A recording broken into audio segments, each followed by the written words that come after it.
안녕하십니까. 동네내과 김상목 원장인데요. 오늘 강의는 74강이 되겠습니다. 뇌짱으로 삽시다. 신바람 강의 74강인데요. 지난번 강의에 이어서 동기부여에 대해서 더 이야기를 할까 합니다.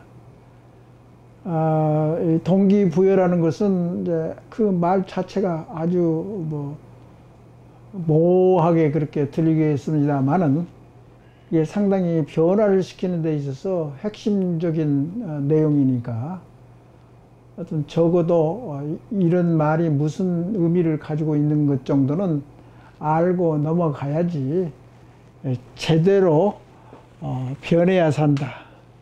A라는 지점에서 B 지점을 목표로 해서 달성하는 데 있어서 그 지향성이 어떤 아이템에 의해서 어떻게 변해야 된다.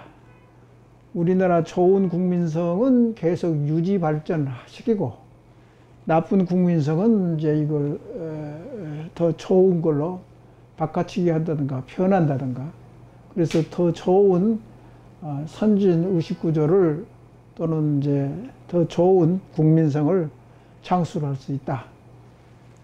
그렇게 우선 이야기할 수 있고,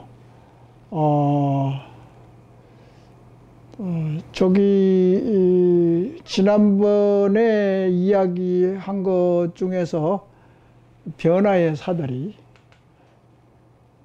존 벤 티글러라는 사람, 이분의 책 변화의 사다리 이걸 소개를 했는데 이 변해야 산다는 거 변화에 대해서 세 단계 목표, 행동, 지지대 지속적으로 그런 환경을 만들어준다.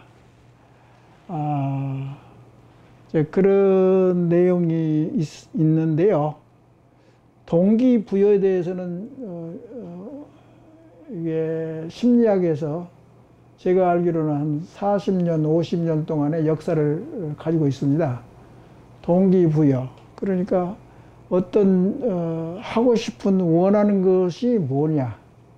A 지점에서 B 지점으로 가는 데 있어서 변화를 해야 되는데 무엇을 변화를 쉽게 하느냐.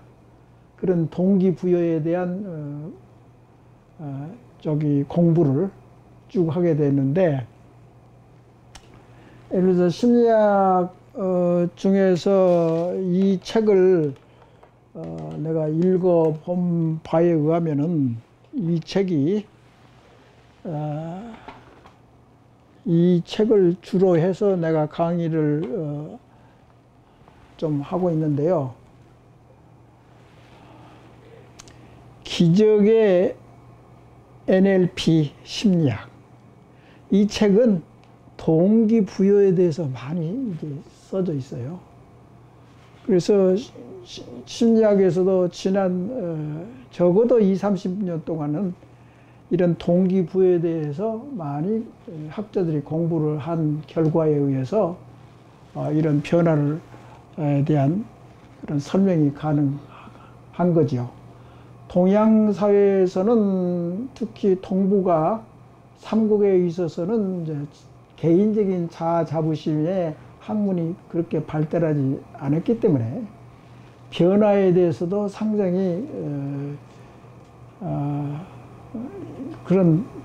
그것을 공부를 하는 이제 분야가 별로 없었고 단지 나의 개인적인 생각은 그래요.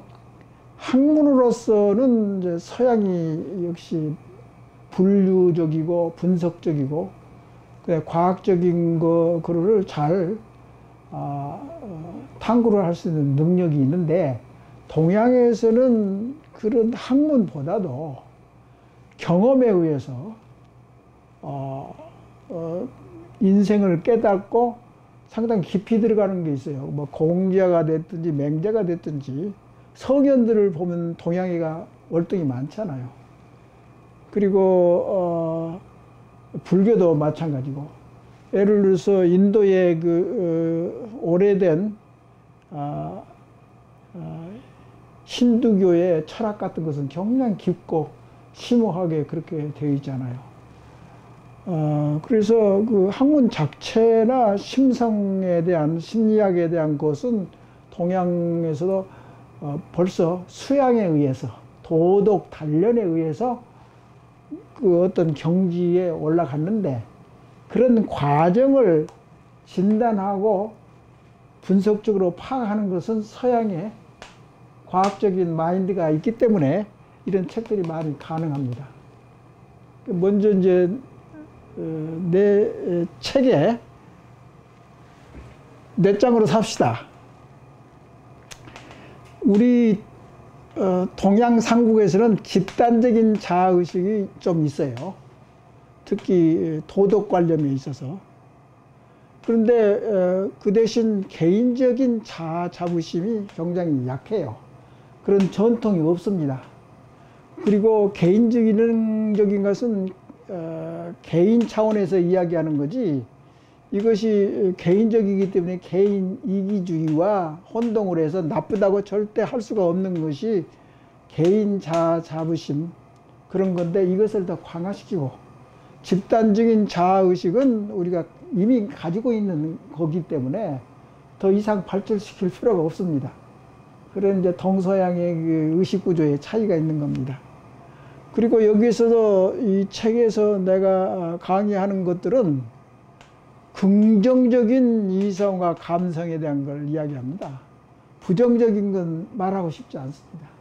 먼저 강의에도 이야기했지만은, 자아탐구에서는 자기의 긍정적인 것하고 부정적인 것을 동시에 탐구하는 것이 이제 자아탐구인데, 그것을 벗어나서 행동할 때는 항상 명랑하게 긍정적으로 살고 행동하는 것이 좋기 때문에 결과적으로 긍정적인 자아 자부심, 사실 긍정적인 것도 아니고 부정적인 자아 자부심도 있을 수 있고, 강하고 또 이런 것도 있다고요.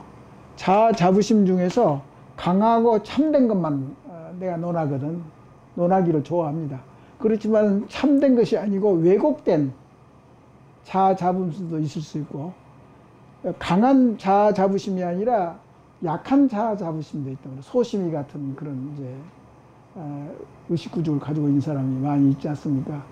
그래서 사실 벌써부터 제가 강조하는 이제 요점들이 상당히 이제 신경을 써서 선택을 제가 한 겁니다. 그러니까 그것을 이제 혼동을 하면 안 될 거고, 그래서 다시 이제 본론으로 들어가서 우리 현 사회에서 코로나 바이러스를 어떻게 대처한다든가, 한미 분담금을 어떻게 해서 잘 해가지고 미국은 예를 들어서 약소국가에 있는 우리나라에 거의 강제적으로 밀어붙이려고 그러지 않습니까? 방위 분담금을 더 내라 해요. 돈을 더 많이 내라 이게. 한국은 잘 사니까 더 낼 수 있는 능력이 있다 하면서 어려부모하면서 이제 받아내려고 하는 거죠.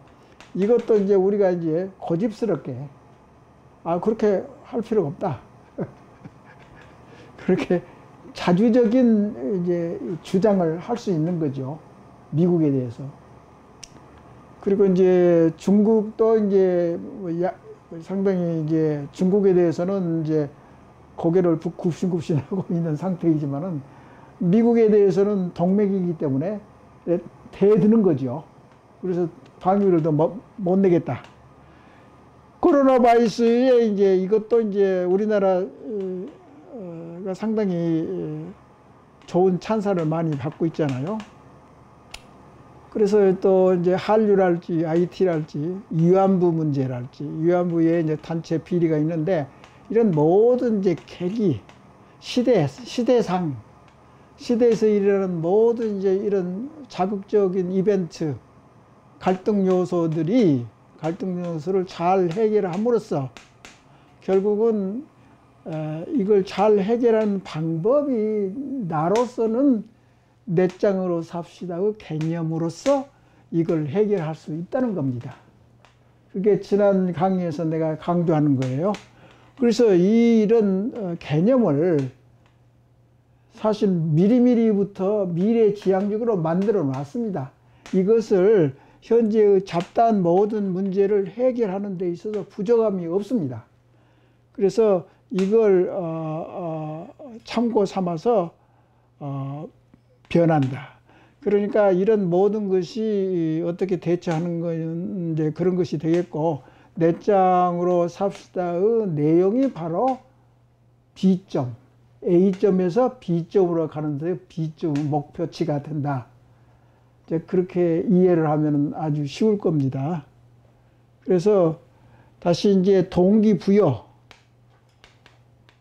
여기에 대해서 다시 강의를 이어가겠는데요.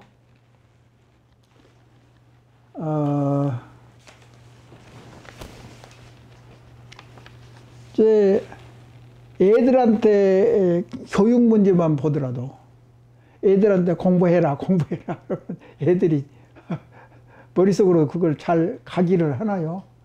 그냥 뭐 적정적정히 넘어가지.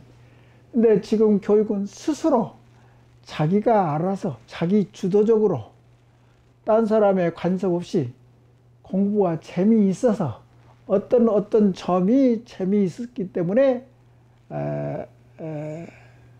이제 공부를 스스로 하게 되고, 특히 수학에 대해서는 그것을 공식을 암기하는 것보다도 그 수학의 개념을 이해함으로써 일생 동안 그 수학적인 개념을 자기가 일생 동안 써먹을 수 있는 그런 실력을, 능력을 이제培養시키는 것이 이제 수학 공부의 이제 목표란 말이에요. 그걸 일일이 전부 다 공식을 외울 필요도 없고, 대개 이런 원리나 기초나 그런 것만 알아도 나중에는 이제 컴퓨터가 다 알아서 다 계산해 줄 텐데 뭐 미리부터서 외울 필요가 없잖아요. 그리고 수학이나 과학적인 자료나 모든 지식이 자꾸 변하고 더 발전시키는데 그 암기 교육이 전혀 필요 없는 이제 그런 거랄지. 그래서 자기 주도적으로 동기화하고 동기부여를 받고, 그래서 그런 이제 내부적인 성찰이랄지, 내부적인 성찰에 의해서 공부도 하고 4차 산업의 기틀을 마련하고 의지력이 생기고 스스로 하는 내부의 결정 위에서 공부를 하든지 교육을 시키든지 이런 것이 굉장히 중요하다 이 말씀입니다. 그래서 예를 들어서 강의를 다음에도 하겠습니다만은 외부에서 오는 자극에 대해서 어떤 일을 대처하고 오면은 이걸 이제 외부적인 자극이나 압력에 의해서 예를 들어서 한일 간의 자부심 대결과 불매운동이랄지, 코로나 바이러스는 이건 자연 발생적으로 일어난 외부의 자극이기 때문에 특히 인류에 있어서는 이제 조금 자연현상이라고 생각할 수 있잖아요. 코로나 바이러스는. 어쩔 수가 없는 거야. 그냥 나타난 거예요. 자연적인 현상을 받아들이는 것하고 인간에 의해서 생기는 불매운동과는 좀 차원이 다르지 않아요. 그리고 이제 먼저도 이야기했지만은 이제 한류랄지 위안부 단체 문제랄지를 어떻게 주도적으로 자체적으로 안에서 일어나는 일을 안에서 잘 한다든가 IT를 더 발전시킨다든가 그런 건 전부 내부에서 일어나는 힘을 이용해서 내부적인 힘이거든요. 그래서 이건 상당히 변하면은 상당히 일생 동안도 갈 수 있고 상당히 오래 지속될 수가 있어요. 변화가 일시적으로 그 암기 교육 해가지고 시험에 패스하면 바로 시험 잘 보는 거다. 이것은 변화가 외부적으로 열심히 해가지고 하면은 곧 잊어버린단 말이죠. 상당히 이제 순간적으로 이제 일어난 외부적인 자부심이, 자존심이랄지, 예를 들어서. 그래서 예를 들어서, 한일 관계에 있어서 자존심이 나쁘다, 상한다. 그 말은 A라는 사람하고 B라는 사람하고 관계에 있어서 서로 비교가 되는, 이것은 자존심은 비교에서 생기는, 이제 힘인데, 이것은 이제 자존심이 상해서 서로 치고받고 싸우잖아요. 내 생각에는 한일 관계에서 서로 자존심 싸움이라고. 그런데 내부적인 싸움은 자존심이 아니라 자부심입니다. 또는 자존감, 또는 자부심. 이것은 자체 내에서 실력이란 말이죠. 그러면 한일 관계에서 자체적으로 내부에서 힘을 기르는 것이 자부심의 대결인데, 자부심의 대결인데, 그것을 잘 만들려면 어떻게 해야 되냐면, 한국병을 잘 고친다. 이거 사자기 논리적이고 이성적이고 합리적인 사고방식. 그런 능력을 기르는 것이 내부의 힘을 기르는 겁니다. 이게 좀 달라요, 여기는. 여기는 이제 경장이 날마다 사는 데서 옆집 사람하고 자꾸 자존심 상하게, 층간에 소음이 난다고 맨날 싸움하고 효과가 없거든요. 그런데 내부적인 것은 이제 기초적으로 이제 층간에 소음이 덜 되는 이제 근본적으로 이제 해결을 한다든가. 자존심, 자부심, 자존감이나 자부심을 강화시키려면 내부를 하면 일본 사람에 비교해서 우리가 더 과학적이라든지 또는 꾸밈이 없다든가. 일본 사회에서 굉장히 거짓이 많다고 그러잖아요, 사실은. 자기들은 친절하고 공손하고 그러는데 결국은 인간성이 조금, 그러니까 이 인류 보편적인 진리에서 조금 멀어져 있는 사회가 일본 사회라고 생각합니다. 그것에 비교해서 우리나라는 아싸라고, 속과 겉이 더 확실히 좀 구분이 되면서, 그러니까 더 의식구조로 상당히 이게 높이 올라가는 상황이 있지 않느냐. 그 대신에 이제 일본 사람들은 이제 물건을 잘 만들어요. 옛날 강의에도 이야기했지만 꼼꼼하고 신중하고 얼마나 좁습니까? 거기 우리나라나 일본이나 지하 자원이 없기 때문에 다 머리로 해서 다 벌어먹고 사는 나라인데, 그런데 결국은 사람이 물건을 잘 만들어서 잘 팔아야지 않습니까? 그래서 과거에는 일본이 제조업에서 상당히 IT가 됐든지 컴퓨터가 됐든지 많이 발전을, 우리나라가 이제 그런 이제 이공계통에 상당히 두각을 나타내기 시작했잖아요. 그것은 이제 아무래도 의식구조가 좀 발전하고 세계 수준에 도달하는 게 나타났기 때문에 한류가 빛을 보고 문화적으로 IT가 이공계통으로 나타나고 코로나 바이러스 잘 대처하고 상당히 우리가 몰랐던 우리의 좋은 점이랄지 그런 것이 자꾸 부각이 되는 겁니다. 이것을 거울 삼아서 더 발전할 수 있는 A라는 것이 있고 B라는 지점에 있어서 어느 지점에 우리가 와 있고, 그러면 자아 성찰이 됩니다. 우리나라의 이런 좋고 나쁜 걸 이런 걸 다 진단을 하고 분석을 하면 이게 자아 성찰이라고. 근데 자아 성찰을 어떤 방향으로 가느냐, 그것은 우리 사회에서 합의가 아직 안 됐습니다. 새로운 가치관을 만든다고 되어 있지만 사실은 어떻게 압니까? 다 모르잖아요. 그러니까 하나씩 우리가 가닥을 잡아서 연구를 하고 고민을 해야 된다. 그런 시점에 와 있다.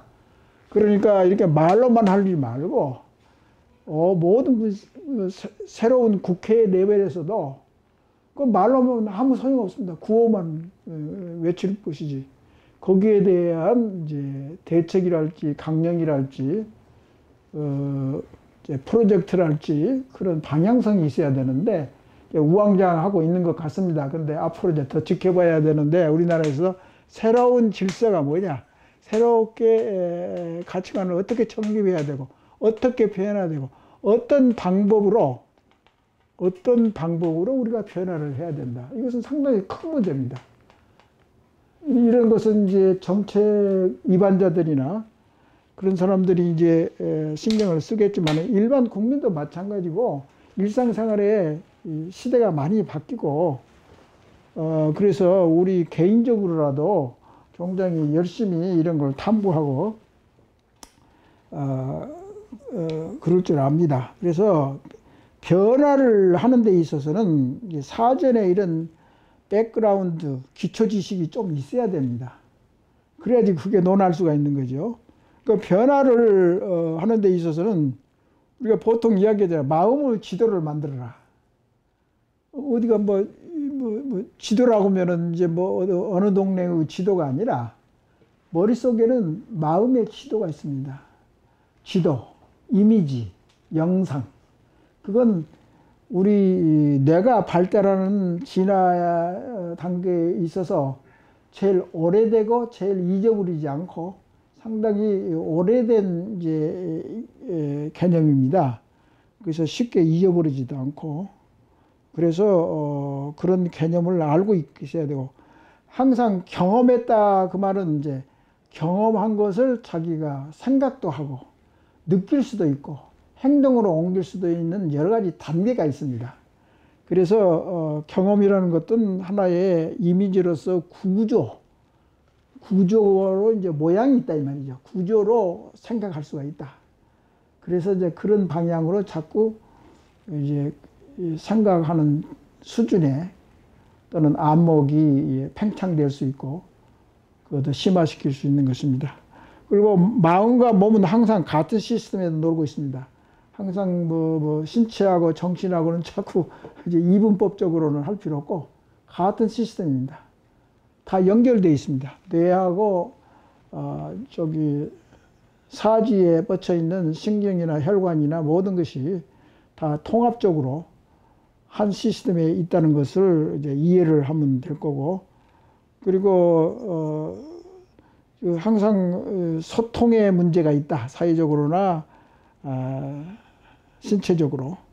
그래서 우리가 가만히 자기 자신이 생각하는 것도 있지만은 다른 사람의 말과 행동과 그리고 그런 감정의 감정 코치를 받아가지고 감정을 이제 판단을 한다든가 그런 경우에 있어서는 그것을 알므로써 다른 사람의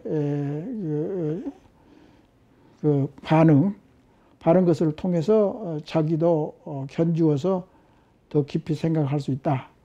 그리고 또 긍정적인 의도가 있다든가 긍정적인 선택을 한다든가 그것에 의해서 변화를 일으키는데 영향을 줄 수 있고 또 우리 뇌는 굉장히 내적인 차원이 굉장히 풍부하기 때문에 긍정적인 사고방식이랄지 또는 모델링 그러니까 멘토에서 어떤 A라는 사람의 멘토를 자기가 좋아한다고 하면은 거기에 틀어박혀 있는 그 색깔이랄지 모양이랄지 그 멘토의 말씀이랄지 그 멘토의 저기 행동 패턴이랄지 그런 것을 미리 알게 돼서 변화하는데 큰 자산이 될 수 있는 것입니다. 그래서 생각을 하든지 그림을 그리든지 뇌 속에서 말입니다.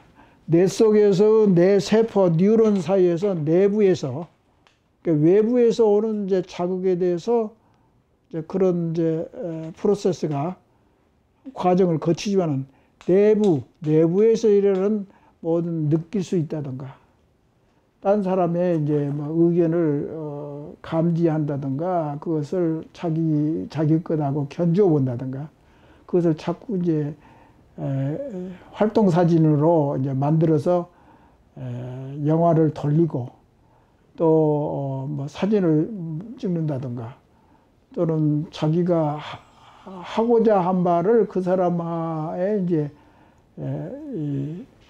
빗대 가지고 생각해 본다든가 그런 여러 가지 이제 머릿속에서 그 행동 메커니즘 이게 돌아가는 뇌 속에 돌아가는 그런 것을 많이 학습을 하게 되면은 자기 변화의 폭이 넓어지고 또 변화를 쉽게 할 수 있지 않느냐 그런 것들이 이야기를 할 수가 있는 겁니다.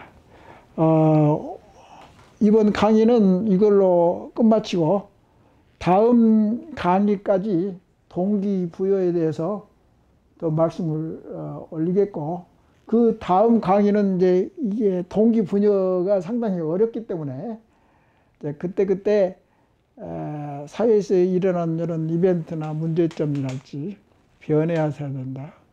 A라는 지점에서 B 지점으로 발전시키는 데의 변화를 쉽게 한다든가 국민적으로나 또는 개인적으로나 그렇게 해서 또 국가적으로나 그런 것을 다시 되새김 운동을 해가지고 자꾸 이런 것을 어렵지만은 그런 것이 있겠구나 그런 감만 가지고 있어도 이 강의에 효과를 볼 수 있다고 난 그렇게 생각합니다. 그래서 완벽한 것은 없어요. 예를 들어서 이 변화에 대한 공부를 하는 사람이 세계적으로 굉장히 많을 겁니다. 점점 사회가 복잡해지고 발전했기 때문에 그 자아 자부심에 대한 학문도 적용이 많이 되고 변화에 대한 그 심리학적인 또는 뇌과학적인 생각이랄지 그런 것을 추정해 볼 수 있는 거고 그럼 어떻게 하면은 포스트 코로나 이후에 우리의 새로운 가치관을 정립하는데 이런 기본적인 지식을 우리가 동원하고 이용할 수 있다. 그래서 그런데 의미가 있다고 생각됩니다. 여튼 다음 강의까지 동기부여에 대해서 다시 강의하겠습니다. 감사합니다. 네.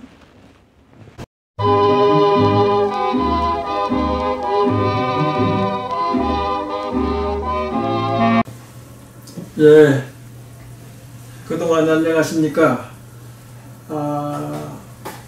벌써 시간이 지나서 지금 6강을 하게 됐는데요. 그 타이틀은 내 짱으로 삽시다. 신바람 강의. 하여튼 말 자체는 아주 좋은 타이틀이라고 생각이 됩니다. 지난 강의들은 역시 내 짱으로 삽시다. 내 짱의 개념에 대한 총괄적이고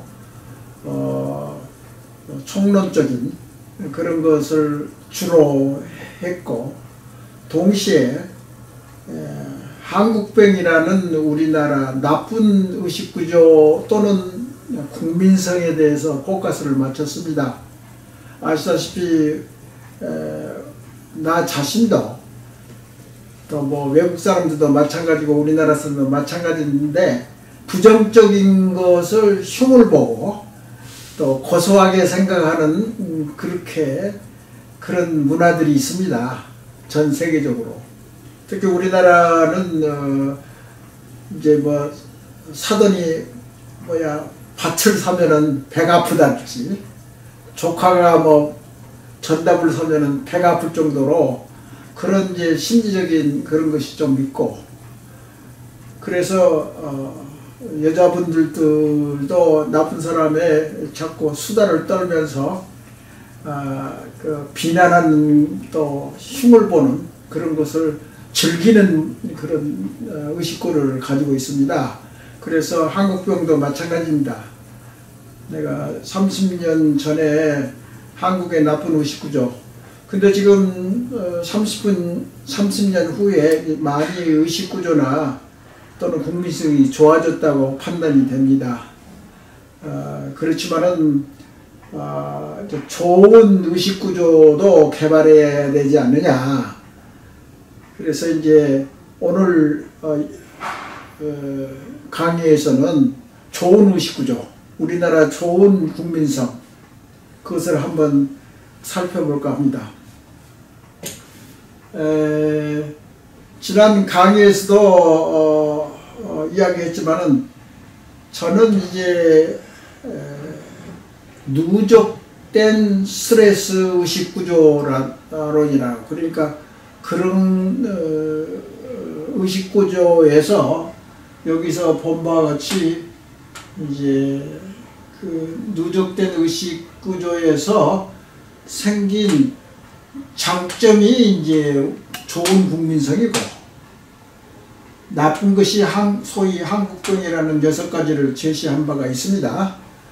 그런데 결국은 좋은 의식구조는 이 나쁜 의식구조를 궁리를 하고 탐구를 하고 고민을 하고, 그래서 최근에야 제가 장점에 대해서 논할 수 있게 되었습니다. 그래서 오늘 이제 첫 번째 좋은 의식구조는, 우리나라는 끈기와 인내가 강한 민족성을 가지고 있다. 그것은 엄청나게 좋은 장점이라고 생각합니다. 그래서 오늘까지도 한강의 기적으로 경제적 선진국이 된 이유는 이 끈기와 의지력, 성실함, 그런 것을 토대로 한 문화, 그게 아주 센 이유는 결국은 과거의 피해의식이랄지 외부의 침략이랄지 한인의 침략이라든가 내부 갈등, 예를 들어서 선비하고 일반 국민 백성하고의 굉장히 내부 갈등이 많았습니다. 그래서 그것을 뒤풀이하기 위해서 그 문화가 좀 발전했어요. 그리고 의지력도 많이 생기고 참는 것도 많이 이제 우리 국민성에 가미가 되고, 그래서 첫 번째 긍정적인 의식구조는 역시 끈기와 인내심이 있는데, 특히 우리나라의 어머니들은 굉장히 구박을 많이 받아가지고 인내심이 아주 강합니다.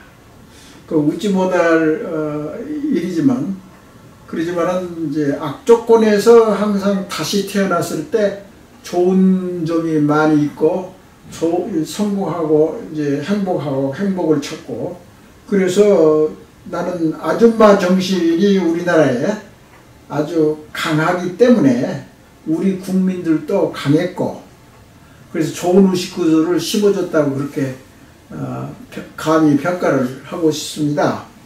그래서 거기에 대한 여러 가지 좋은 점은 인내력이 강해지고, 지구력, 적극성이 있고, 부지런하고, 또 근면 노력하고, 또 의지력이 강하고, 그 중에서도 뭐 가족을 위한 희망을 가지고 그렇게 하는 아줌마 정신이 첫 번째고, 그 다음에 두 번째는 이제 먼저도 이야기했지만은 집단 자아의식이 상당히 우리나라 의식구조의 핵심을 차지하고 있는데, 공동체 의식이랄지, 그러니까 뭐 저력 같은 것도 결국은 공감대가 많이 형성되고, 특히 세 번째 이야기는 감성 문화가 강하기 때문에 서로 이제 마음만 맞고 뭐 즐길 수 있는 그런 문화들이 많이 있습니다. 그래서 두 번째는 현재 몇 장 개념에서는 개인적인 자아의식을 강하게 하자. 개인적인. 그렇지만은 과거에부터 집단의식을 가지고 있는 우리나라 국민성으로 보았을 때는 이건 그대로 유지만 하더라도 크게 문제가 되지 않다고 생각하며 오히려 장점이 될 수 있습니다.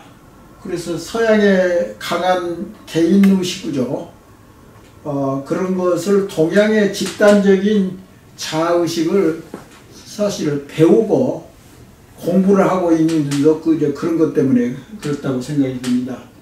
뭐 다 우리나라 사람들은 전부 다 사실 감성이 상당히 강합니다. 그게 좋은 점도 있고 나쁜 점도 있고 그러는데 감성은 이제 순수한 긍정적인 감성 같으면 얼마든지 좋은 그 정의 문화랄지 그리고 의리가 있다든가 그런 이제 공동체 의식은 이제 감성 문화하고 집단적인 것하고 이제 복합이 돼 가지고 좋은 의식 구조라고 생각합니다. 네 번째는 다양한 종교와 의식을 가지고 있다. 뭐 다 아시다지만은 핍박을 받는 그런 소수 종교 집단은 지금 현재까지는 우리나라에 없습니다. 서로 사이좋게 다른데 단지 이제 서로 의식이 다른 것을 수용을 못하고 너는 틀리고 내가 하는 말이 맞다 하는 그런 의식 구조는 이제 좋지 않지만은 하여튼 여러 가지 종류의 의식이 복합되어 있기 때문에 그게 하나의 창조적인 그런 힘이 될 수가 있습니다. 또 다 아시다시피 문화와 예술이 상당히 우리나라는 강한 것 같습니다. 그러니까 문화민족인 것도 같고 그래서 특히 뭐 요새 나오는 한류 문화 같은 것도 있고 그것은 상당히 이제 스터디를 더 계속 해봐야 될 그런 부분이 아닌가 합니다. 그래서 이제 과거에 이제 서양 의식 구조에서는 개인적인 거, 집단적인 걸 배격하고 말이죠. 그런 것을 많이 발전시켰는데 그래서 요새는 이제 오히려 집단 자아의식을 공부하는 사람이 있고 특히 불교나 다른 동양 문화 그것을 이제 공부하는 사람이 이제 많이 있고 또 교육열은 우리나라는 어떤 선비 문화에 그게 남아가지고 공부 잘하는 사람은 아직까지도 최고로 생각하고 뭐 과거 제도 때문에 그럴 수도 있겠죠. 그래서 한마디로 말하면은 이 장점을 발굴하기가 굉장히 어렵고 시간이 많이 걸렸습니다. 그러니까 아까도 이야기했지만 모든 사람들이 단점은 아주 말하기가 쉬운데 장점을 발굴하는 데는 상당히 인식하단 말이에요. 그리고 생각이 깊지 않아요. 그래서 이제 장점을 이제 방기하는 그런 사회가 지금 쭉 이어온 것 같습니다. 그래서 사실 이걸 정리하는데도 애를 먹었습니다. 제가 지난 5, 6년 동안에 우리나라에 진짜 좋은 의식이 뭐가 있는가 그걸 굉장히 탐구를 했는데 사실은 나쁜 의식 구조를 뒤집어서 생각하니까 이제 간단히 이제 해석을 하면은 무슨 카테고리의 의식 체제에 있어서 한쪽은 장점, 한쪽은 단점이 있다고 생각을 하면은 우리는 이제 장점을 생각을 별로 안 한 거라고 생각이 되고 단점만 이제 이야기를 하기를 좋아한다고 그렇게 생각합니다. 지금도 마찬가지입니다. 그런데 이제 그걸 뒤집어 보니까 이걸 유추해서 뒤집어서 생각하니까 좋은 점도 엄청나게 많더라. 우리나라가 이제 그런 이제 포텐셜이 있고 이런 걸 많이 발전하면은 나쁜 의식 구조는 이제 컨트롤하고 좋은 의식은 계속 유지하고 발전시키고 연구하고 그래서 소위 내장으로 삽시다의 개념을 더 공고히 할 수 있는 그런 장점이 아닌가 생각합니다. 오늘 강의는 이것으로 마치겠습니다. 감사합니다.